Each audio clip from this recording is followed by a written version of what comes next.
60 years without possibility of parole. Judge Caldwell's words cut through the courtroom. He didn't even look at James Lawson, just smirked at the prosecution table. The gavel cracked like a gunshot. Lawson's knees buckled. "But I'm innocent!" he shouted, as two bailiffs grabbed him, fingers digging into his shoulders. One officer twisted his arm behind his back with unnecessary force, making him wince. The cold handcuffs snapped shut around his wrists while his 17-year-old daughter, Amara, sobbed in the gallery. A respected chemistry teacher, now prisoner number 45,873. For what? A convenience store robbery he never committed. The judge had just buried a black man alive in the system. But what no one knew yet? James Lawson would not stay buried. James Lawson had spent 15 years teaching chemistry at Westview High School. His colleagues described him as meticulous, patient, and dedicated. His students called him Mr. Precision for his insistence on exact measurements and detailed notes. In the lab, he'd move with deliberate care, showing teenagers how to respect the power of elements and compounds. "Chemistry rewards the observant," he'd often say, tapping his temple. "The answers are always there if you know how to look." He volunteered weekends at the community center, running science programs for neighborhood kids who couldn't afford fancy STEM camps. The worn-out equipment he used there was a stark contrast to Westview's state-of-the-art lab, but his passion remained the same. Those Saturday mornings had become sacred, watching eyes light up when a reaction changed color or bubbled over. A single father since his wife died of cancer 6 years ago, James had poured everything into raising their daughter, Amara. The disease had taken Diane quickly, leaving father and daughter to rebuild their lives around her absence. James had kept her photo on his desk at school, her smile a reminder of what he was working for. Now, at 17, Amara ranked first in her class. MIT and Johns Hopkins had already sent recruitment letters. Her dream: become a surgeon and research cancer treatments. The disease couldn't take anyone else's mother if she had anything to say about it. James had been saving every extra dollar for her education, working summer school and tutoring rich kids for extra cash. Their modest apartment was filled with her academic trophies and his teaching awards testament to twin dedications. None of that mattered to the jury that convicted him. None of that registered with Judge Caldwell, who'd rushed through the trial in just 4 days. The only thing that seemed to matter was the grainy security footage showing a masked man of similar height and build robbing a convenience store 3 miles from James's apartment. "They all look alike to me," the elderly store clerk had testified, pointing at James without hesitation. The courtroom had gone quiet then, the racist implication hanging in the air unchallenged. The prosecutor, Thomas Evans, built his case like a man stacking cards in a windstorm, hasty, desperate, yet somehow effective. His tailored suit and silver cufflinks flashed under the courtroom lights as he paced before the jury, painting James as a criminal hiding behind respectability. The convenience store robbery netted just $3,200, Evans told the jury during closing arguments. "But don't let the small amount fool you." He lowered his voice dramatically. "This defendant is a chemistry teacher. He has access to chemicals. He knows how to make weapons."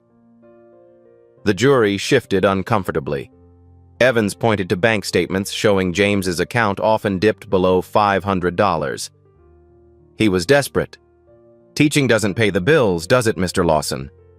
The insinuation was clear. A black man struggling financially must resort to crime. What Evans conveniently omitted: those same bank records showed regular, honest deposits from James's tutoring work. The withdrawals aligned perfectly with Amara's college application fees and his wife's lingering medical bills. James's court-appointed attorney, Lisa Mendez, barely spoke during the 3-day trial. Fresh out of law school with a caseload of 63 clients, she had met James only twice before representing him. She filed just 2 objections during Evans's character assassination. Judge Caldwell overruled both without looking up from his notes. When she requested time to find a witness who could confirm James was tutoring a student the night of the robbery, Caldwell's response was swift and cutting. The court's calendar is not subject to your lack of preparation, counselor. Perhaps you should have considered this before the trial began. The security footage, the prosecution's key evidence, was blurry at best. The perpetrator's face was completely obscured by a mask and hood. Only height, build, and skin tone were visible. Enough, apparently, for conviction. The jury deliberated for just 90 minutes before returning their verdict, guilty on all counts. In the gallery, Amara gripped her father's worn leather notebook, the one where he recorded everything from grocery lists to lab notes. "This isn't happening," she whispered as the verdict was read. "Dad always says evidence doesn't lie. People do. Would anyone notice the justice system failing right before their eyes?"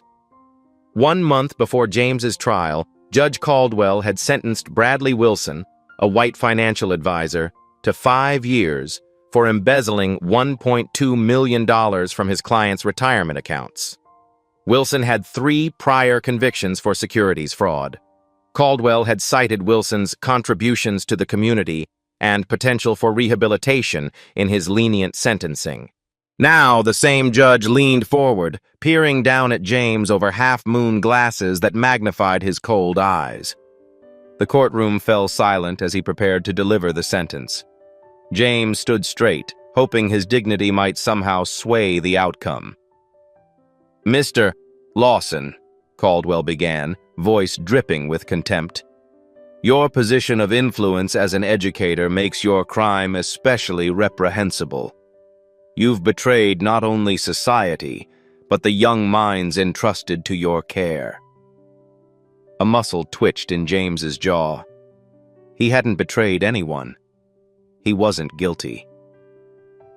"I hereby sentence you to 60 years in state prison." Caldwell's tone carried finality, like a door slamming shut. A gasp rippled through the courtroom. Even Prosecutor Evans looked momentarily surprised at the severity. Armed robbery typically brought 10 to 15 years for first-time offenders.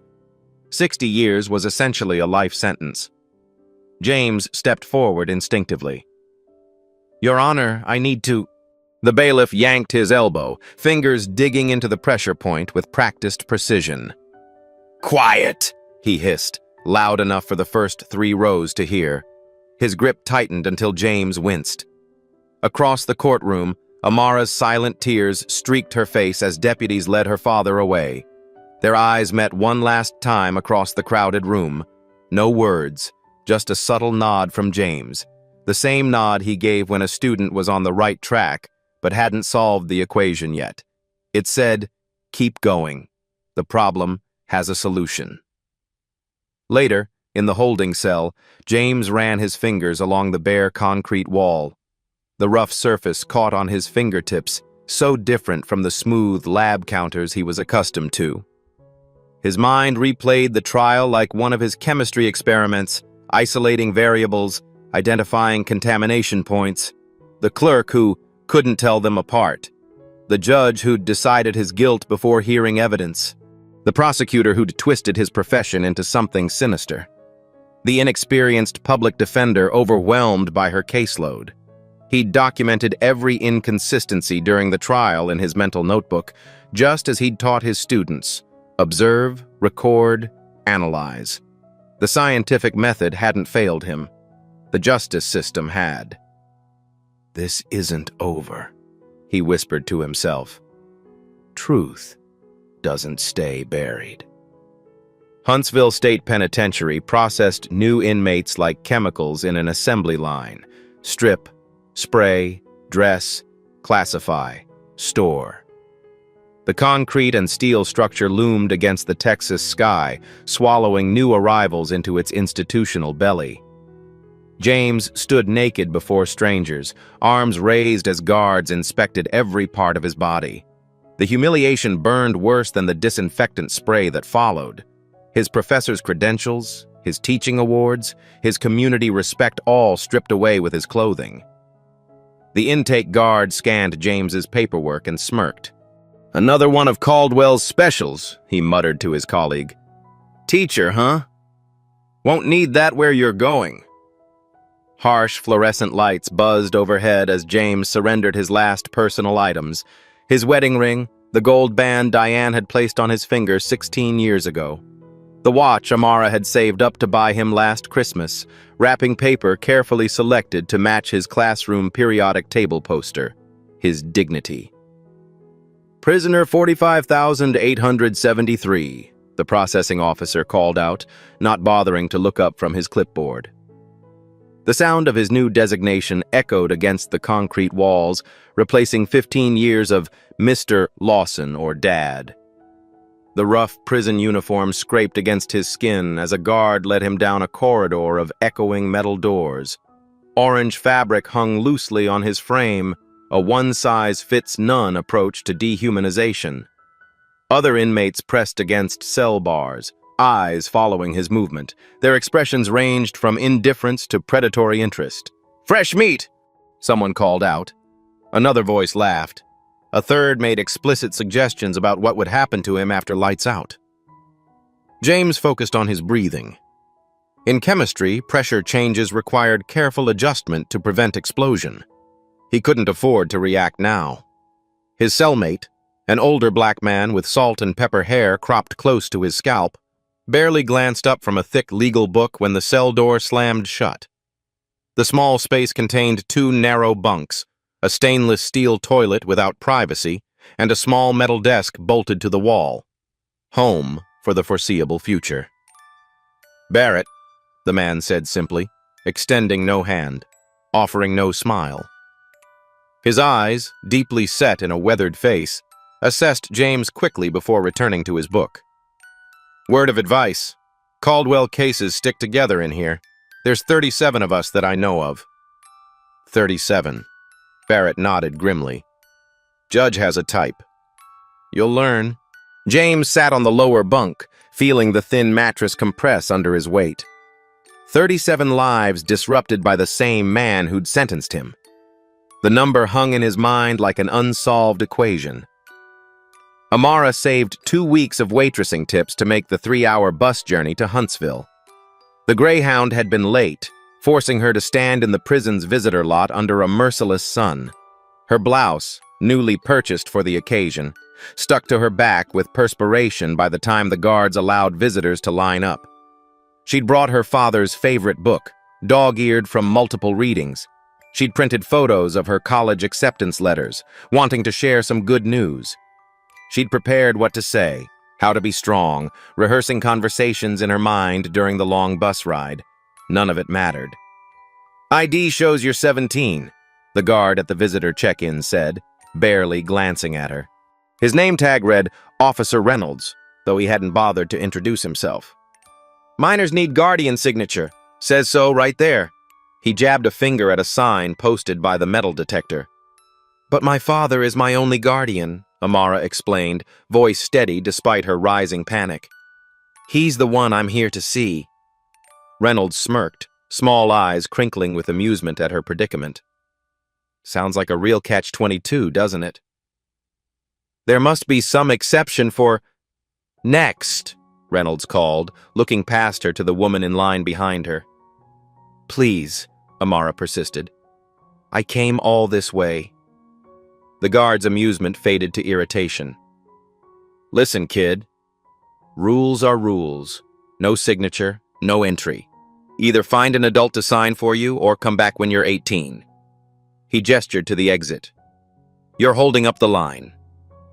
James watched from behind the visitation room's glass partition as Amara argued with the guard. He'd been waiting for 2 hours, heart lifting when her name was called for processing. Now he pressed his palm against the cold surface when he saw her shoulders slump in defeat. Around him, other inmates embraced wives, tousled children's hair, held babies born while they were inside. A chorus of family reunions made his isolation more acute. He traced his daughter's path with his eyes as she walked toward the exit, her spine straight despite the rejection. "Should have taught your girl to read the rules better," a guard commented as he passed, noticing James's gaze following his daughter all the way to the exit. That night, James tore pages from the back of his prison-issued Bible. He began documenting every detail, Guard names, visitor policies, the selective enforcement he'd witnessed. The pens smuggled from the library left faint impressions on the thin pages. Reynolds' officer refused minor daughter visitation despite no alternative guardian.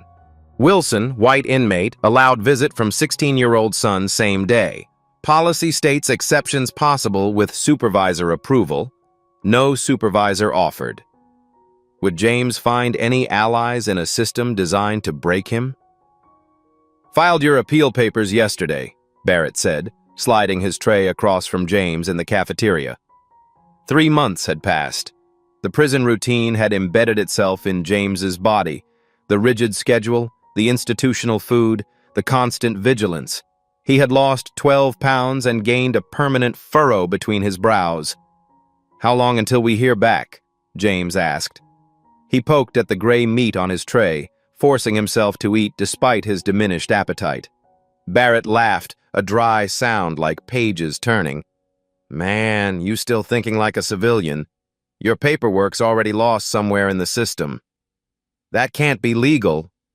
"Legal!" Barrett repeated the word with bitter amusement. "You still believe in that, huh?" Admirable. Barrett's prediction proved correct. Twice, James's appeal documents vanished after submission to the prison's legal affairs office. No record of receipt, no confirmation of filing, just gone, like smoke dissipating in air. The third time, James contacted Mendez, his court-appointed attorney, begging her to file directly from outside. She agreed reluctantly, her voice tired over the crackling prison phone. 2 weeks later, a single-page response arrived. Appeal denied. No hearing warranted. The signature, Judge Harrison Caldwell. "He can't be the one to decide on his own case," James protested during his weekly call with Mendez. "That's a clear conflict of interest." "I know," she sighed. "But appeals from this district go to the senior judge first for screening. That's Caldwell." The following week, Mendez called to withdraw from his case entirely. "My caseload's too heavy," she explained, voice distant through the crackling prison phone. "I'm sorry, Mr. Lawson. The public defender's office will assign someone else." No one was assigned. Later, in the prison library, a sad collection of outdated textbooks and donated paperbacks, Barrett slid a worn legal textbook across the table. James noticed handwritten notes filling the margins, neat script covering every available space. "Been studying 15 years, Barrett explained, seeing James's surprise. "Started looking at Caldwell cases about 5 years back, when I noticed the pattern. There's too many of us in here." James ran his fingers over the pages, feeling paper cuts forming on his fingertips. The fluorescent lights intensified his constant headache. The mustiness of old books reminded him of his classroom storage closet, where outdated textbooks gathered dust. "What kind of pattern?" Barrett lowered his voice.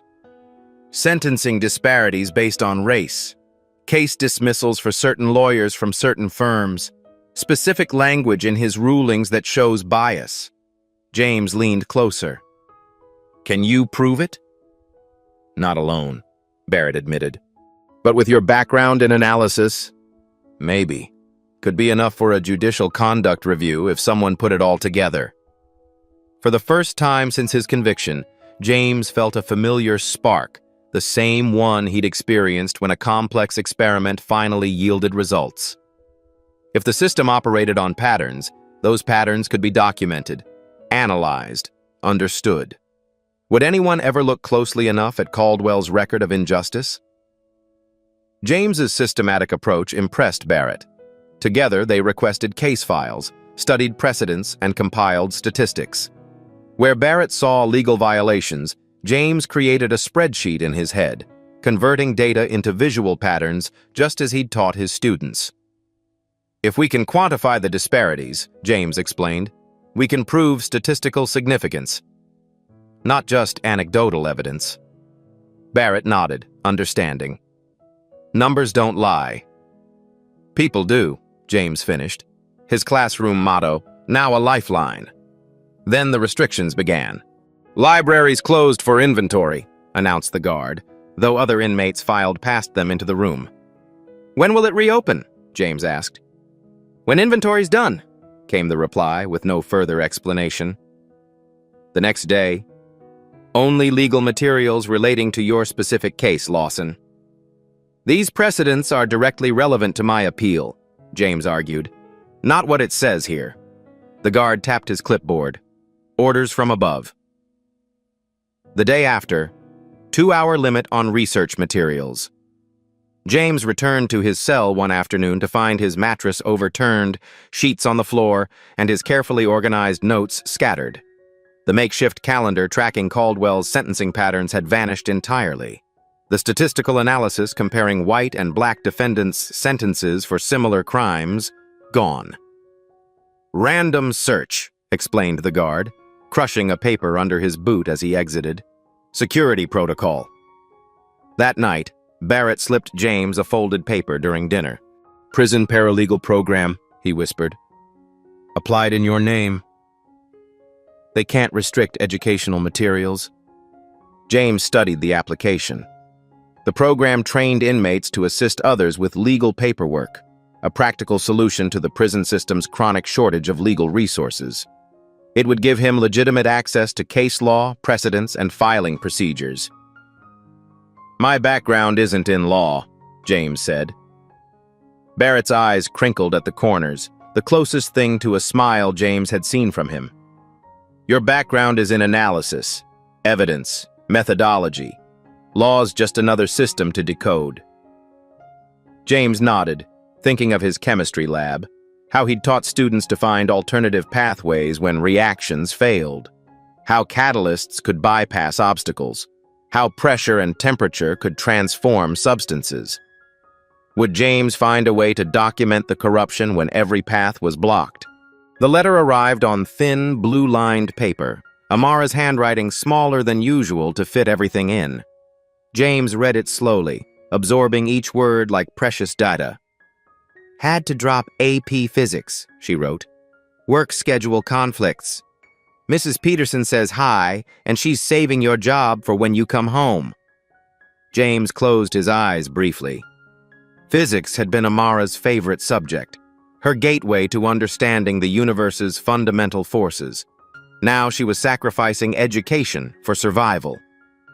The scholarship committee rescinded the offer after further review of family circumstances. Their words, not mine. "Johns Hopkins still wants me, but without financial aid." The sentence trailed off, unfinished. Between the lines, James read the truth. His daughter was working full-time now, her brilliance dimming under financial necessity. Her college dreams were evaporating. His conviction was becoming her sentence, too.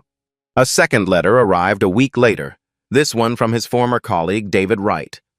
The chemistry department head had been a mentor when James first started teaching, showing him how to command respect in a classroom of restless teenagers. "Community's rallying, James," Wright wrote. "Started a support group. Meeting at my place Thursdays. Parents of your students, fellow teachers, church members, people who know your character. Amara's staying strong, but she needs her father. We're not giving up." The third letter surprised him. Sarah Jefferson, former student, now studying journalism at Columbia. She'd been in his advanced chemistry class 3 years ago. Meticulous, questioning, unwilling to accept results without understanding the process. "Mr. Lawson, your case doesn't add up," her letter began bluntly. "The evidence presented doesn't support the conclusion reached. As you taught us, when results contradict known principles, question your methodology. I'm interning at the Houston Chronicle this summer. Would like to look deeper, if you'll let me." James stared at the ceiling that night, listening to Barrett's soft snoring from the bunk below. His daughter was sacrificing her future. His colleagues were fighting for his reputation. His student was questioning the verdict. And he was locked in a cell, helpless. Or was he? Barrett had shown him how to navigate the legal system. His teaching background gave him analytical tools. Sarah's journalistic training could provide outside perspective. Perhaps together they could reveal what the trial had obscured. Would James find justice before his daughter's future was completely destroyed?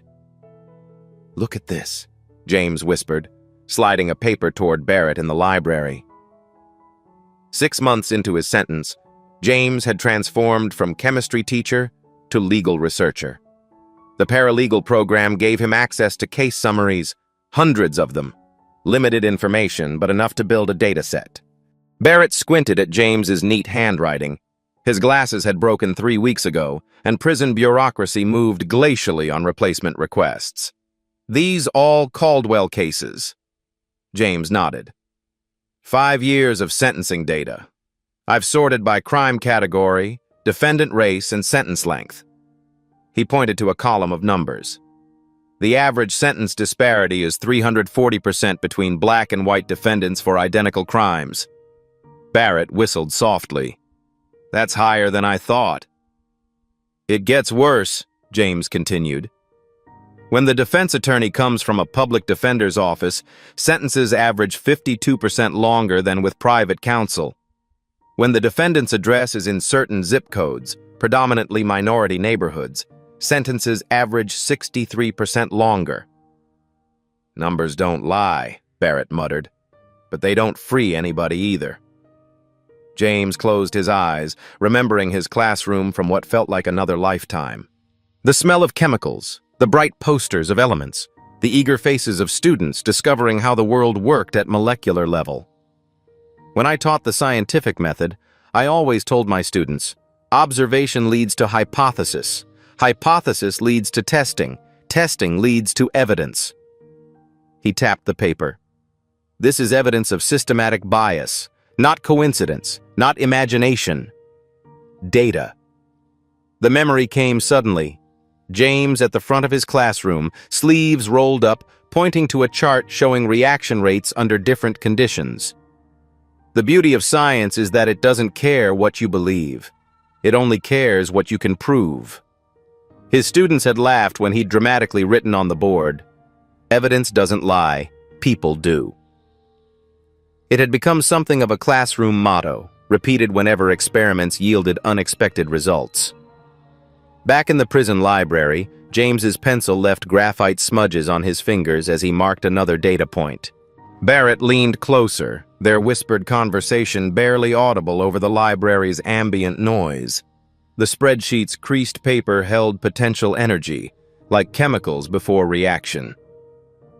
"Sarah's editor might be interested in this," James said quietly. "She mentioned her internship is shifting to investigative reporting." Barrett looked around cautiously before responding. "Be careful who sees this." "People have been transferred for less." James nodded, understanding the warning. Challenging Judge Caldwell meant challenging a power structure that extended beyond courthouse walls. But chemistry had taught him another principle. Every reaction reaches equilibrium eventually. Every imbalance corrects itself given sufficient catalyst. The question was whether he could be that catalyst, or whether he would simply be another variable neutralized by the system. Appeal denied. 2 words on official letterhead. No explanation, no hearing. Barrett had warned him, but James had allowed hope to grow anyway, a miscalculation. Night in prison stretched longer than night outside. In the darkness of his cell, James pressed his palm against the concrete wall, feeling its unyielding solidity. 10 months inside now. His daughter's high school graduation had come and gone without him. Barrett's cough had worsened, keeping them both awake. "You know what they say about old men in prison," Barrett had joked between coughing fits. "We're just waiting to die or get exonerated, whichever comes first." The institutional quiet of midnight was punctuated by distant sounds, a guard's keys jangling, someone crying out from a nightmare, the omnipresent hum of the ventilation system. James had learned to distinguish them all, cataloging prison acoustics as methodically as he once did chemical reactions. James removed the small photo of Amara from beneath his mattress. Her 16th birthday. Last photo with both of them. Before everything. She wore the constellation earrings he'd given her, her smile bright against her dark skin. He ran his thumb across her face, the image already fading from being handled too often. Somewhere outside these walls, his daughter was working double shifts instead of studying quantum physics. Barrett was measuring his remaining life in months, not years. And Judge Caldwell was still on the bench, creating more men like them. "What's the point?" James whispered to the darkness. The scientific method hadn't revealed a path to justice. His data hadn't opened his cell door. His analysis hadn't returned his life. From the bunk below, Barrett's voice rose, surprisingly clear between coughs. "Point is, nobody else gonna fix it. Point is, your girl needs to see that truth still matters." James closed his eyes. In his classroom, experiments sometimes failed. Reactions sometimes didn't proceed as expected. When that happened, he'd taught his students to reassess, readjust, try again, but never to abandon the search for understanding. "Truth matters," he repeated softly. Would James find the strength to continue when the system seemed impenetrable? The letter from Sarah arrived 13 months into James's sentence. Thicker than usual, with legal correspondence stamped on the envelope to prevent guards from reading it. James opened it carefully, aware that genuine legal mail was one of the few private communications permitted. "Mr. Lawson," she wrote, "I've been digging through archived courthouse photos for a feature on the county's judicial history. Found something you need to see." 3 photos were clipped to the letter. Black and white images from a private club's annual dinner, 3 years old. In the first, Judge Caldwell laughing with Prosecutor Evans, champagne flutes in hand, bow ties suggesting a formal occasion.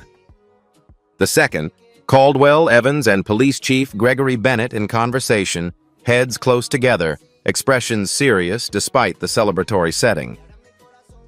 The third photo made James's pulse quicken. The 3 men at a corner table, heads bent over documents. James squinted, studying the image.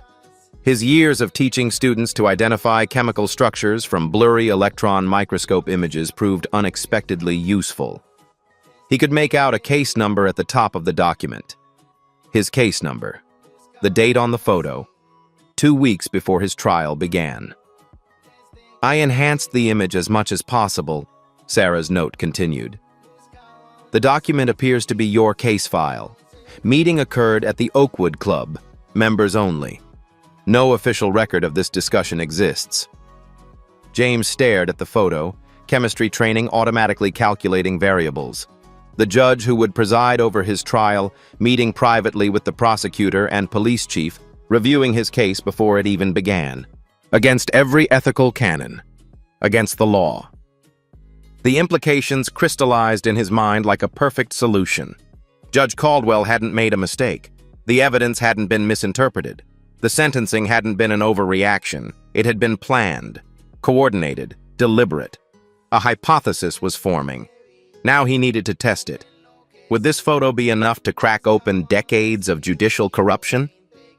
"I need your help," Sarah told Diane Torres over coffee.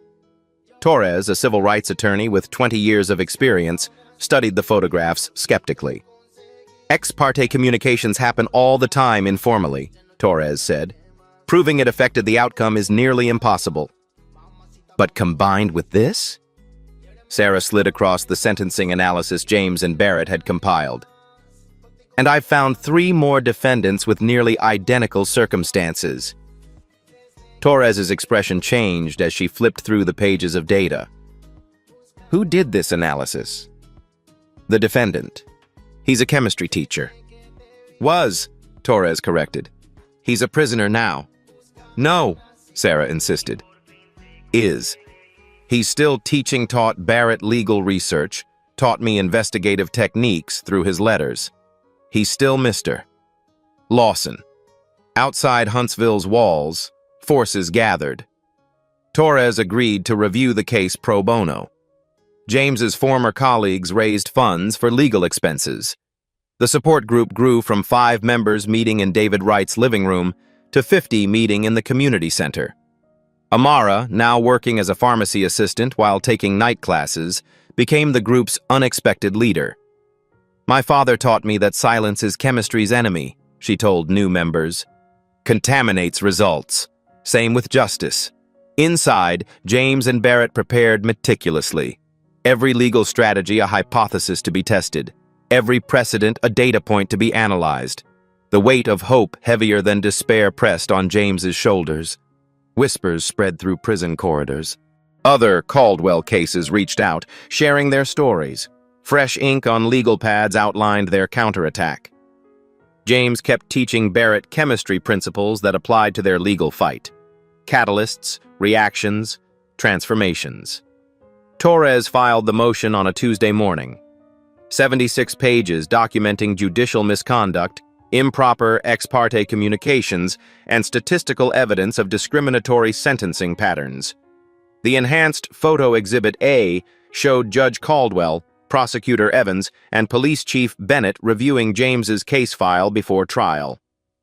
"Motion for new trial based on clear evidence of judicial impropriety," Torres stated in her filing. "Motion for immediate release pending review." Phones began ringing within hours. Judge Caldwell's clerk called the district attorney's office. The DA called Prosecutor Evans. Evans called Police Chief Bennett. The system's immune response activated, attacking the foreign intrusion. "Motion assigned to Judge William Matthews," Torres told Sarah 3 days later, her voice tight with frustration. Caldwell's former law partner. Sarah leaked the photo to social media. Not technically admissible, but devastating in the court of public opinion. Pressure mounted. Torres filed a motion for reassignment, citing conflict of interest. The Judicial Ethics Committee, facing growing scrutiny, granted the request. Case reassigned to Judge Elena Rodriguez, recently appointed, with no connections to Caldwell.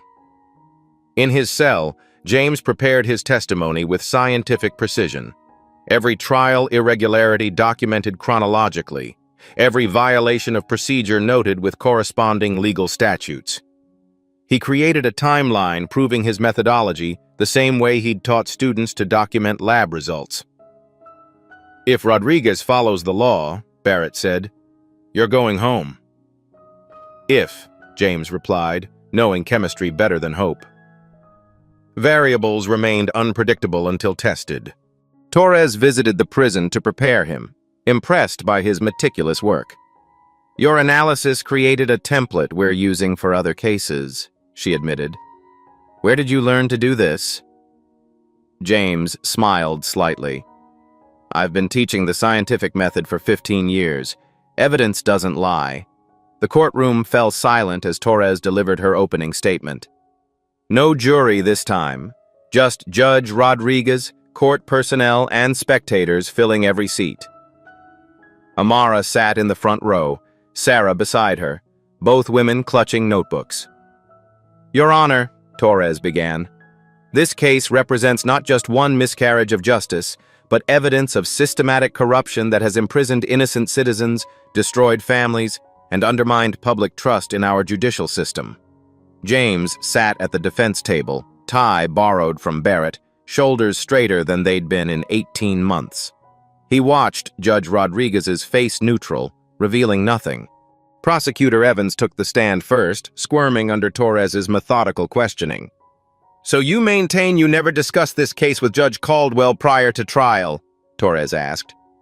"As I've stated, only in official capacity," Evans replied.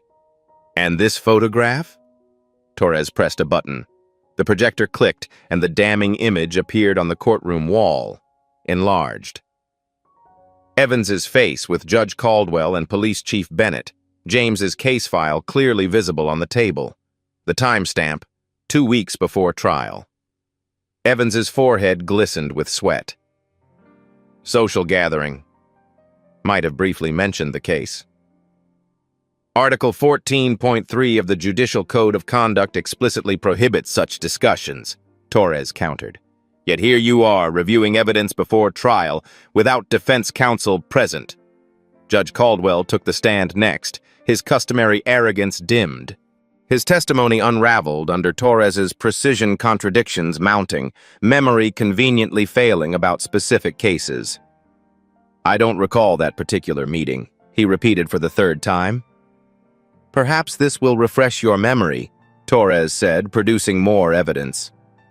A former clerk had come forward, providing internal emails showing Caldwell's deliberate case assignments to ensure convictions. Judge Rodriguez leaned forward, her concern increasingly visible. The courtroom hummed with tension. When James finally stood to address the court, silence fell completely. His voice, unused to public speaking after 18 months in prison, gained strength with each word. Justice delayed is still justice deserved. The simple phrase hung in the air, powerful in its restraint. James continued, his voice steady. I've spent my career teaching young people to trust evidence, to follow where data leads regardless of preconceptions. When this system failed me, I applied those same principles to understand why. He gestured to the charts and analysis projected on the screen. The evidence reveals a pattern of discrimination that extends far beyond my case. James pointed to specific sections of the data. 340% longer sentences for black defendants than white defendants for identical crimes. 86% of Judge Caldwell's maximum sentences given to minority defendants.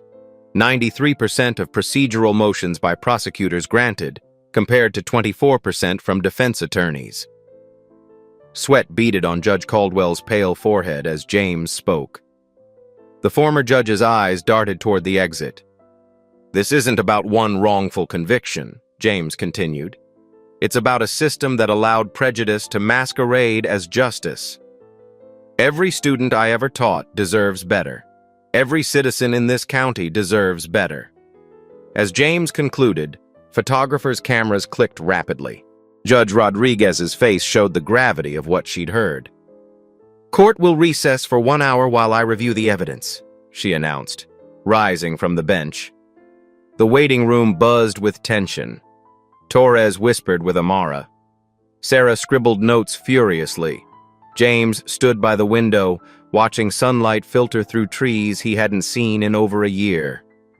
Would this finally be enough to overturn years of systematic injustice? Judge Rodriguez returned to the courtroom precisely 60 minutes later, face composed but eyes revealing the weight of her decision. The room fell silent as she took her seat, shuffling papers deliberately before looking up. In my 15 years practicing law and 4 years on the bench, I have never encountered evidence of judicial misconduct as comprehensive and disturbing as what has been presented today. She lifted the statistical analysis James had created. This data alone warrants investigation. She held up the photograph. This evidence confirms it. She placed both documents down with finality. This court finds clear and convincing evidence of judicial misconduct that prejudiced the defendant's right to a fair trial. James felt a strange weightlessness, as if gravity had temporarily suspended its hold.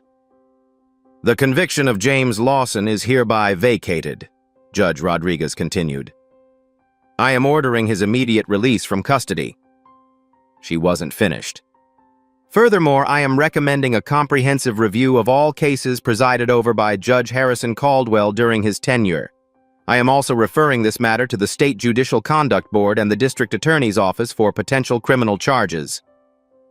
Judge Caldwell, seated in the gallery, slumped visibly in his seat. The blood had drained from his face, leaving him ashen as murmurs rippled through the courtroom. Mr. Lawson, Judge Rodriguez said, her tone softening slightly. The court offers its profound apology for the miscarriage of justice you have endured. The gavel struck, echoing with finality. The same sound that had condemned him now set him free. Would justice extend beyond just this one case to the system itself? The processing for release took 9 hours. Bureaucracy's final attempt to hold James Lawson. By the time he walked through Huntsville's gates, afternoon sunlight was slanting low across the parking lot, painting everything in gold. James paused at the threshold, blinking at the absence of walls and fences in his peripheral vision. The scent of freedom hit him first-car exhaust, freshly cut grass, food from a distant restaurant, a symphony after prison's monotonous notes. The warmth of sunlight directly on his skin made him close his eyes briefly, absorbing the sensation. "Dad!" Amara broke from the small crowd gathered near the visitor parking area, running toward him. At 19, she looked older, her face thinner, her eyes carrying a hardness that hadn't been there before. But her smile that remained unchanged as she threw her arms around him. Cameras clicked. Reporters called questions. James held his daughter, feeling her heartbeat against his chest, solid and real. "I never doubted," she whispered. Over her shoulder, James saw Sarah standing beside Torres, both women smiling. His former colleagues held handmade signs. "Welcome home, Mr. Lawson," and "Justice delayed, not denied."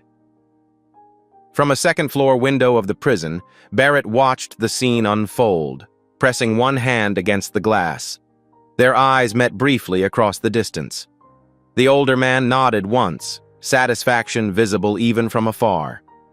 Their work wasn't finished. James stepped fully into freedom, sunlight warm on his shoulders, the sound of applause replacing the metallic clang of prison doors.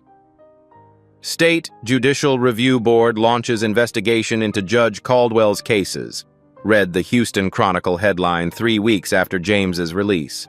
Sarah's byline appeared beneath it, her first front-page story. The article detailed the initial findings. 34 cases identified for immediate review based on patterns similar to James's case. 17 defendants already filing appeals with Torres's help. The legal fund established by James's supporters had grown to $80,000, enough to support multiple cases. James sat across from Torres in her downtown office, reviewing case files. His experience as the first successful appellant made him uniquely qualified to help others. "Your data analysis became the template," Torres explained, spreading documents across the table. "The board is using your methodology to review every judge in the county now." Outside the window, protesters gathered on the courthouse steps, demanding accountability. Signs bearing James's classroom motto, "Evidence doesn't lie," had become their rallying cry. Amara had returned to school with a full scholarship provided by an anonymous donor. Her pharmacy job had become part-time. Her medical school applications were already submitted for the following year. Sarah's investigative series gained national attention. Cable news channels sent reporters to cover the unfolding story. Legal blogs analyzed the implications for judicial oversight nationwide. The enhanced photo of Judge Caldwell with the case file became the visual symbol of the scandal. "We've received calls from similar cases in 3 other counties," Torres told James. "Same patterns, different judges." "This could be happening everywhere," James replied, thinking of Barrett and the others still inside. Would this victory spark the systemic change needed in the justice system? Judge Harrison Caldwell resigned on a Tuesday morning, 38 days after James walked free. His terse statement cited health concerns, making no mention of the investigation that had uncovered over 200 cases of questionable sentencing disparities under his watch.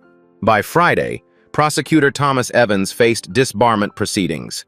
The State Bar Association's Ethics Committee had found clear and convincing evidence of professional misconduct in multiple cases, including deliberate withholding of exculpatory evidence. The following Monday, Police Chief Bennett announced his early retirement. No reason given, no questions taken. 6 weeks after his release, James stood on the steps of the state capitol, addressing a justice reform rally. 3,000 people filled the plaza, their faces turned toward him expectantly. Camera flashes punctuated the crowd like stars. "The system didn't correct itself," James told them, his teacher's voice carrying across the gathering. It took ordinary citizens refusing to accept injustice. It took a student asking questions. It took a lawyer willing to fight. It took an inmate studying law for 15 years. It took a daughter who wouldn't give up. The crowd's response washed over him like a wave applause, cheers, the sound of thousands demanding change. News tickers on nearby buildings scrolled headlines about federal investigations expanding to neighboring jurisdictions.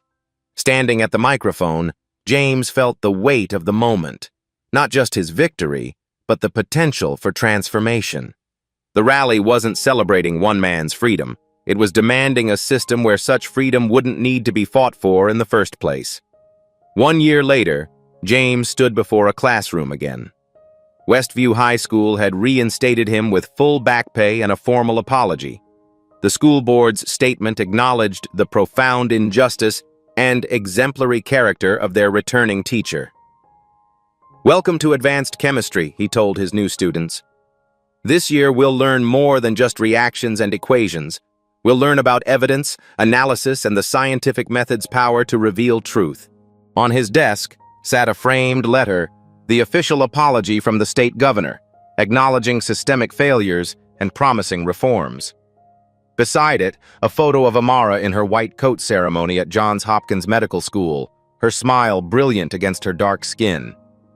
The Lawson Scholarship now provided full tuition for students pursuing careers in justice reform, funded by the settlement James had received and donations from across the country.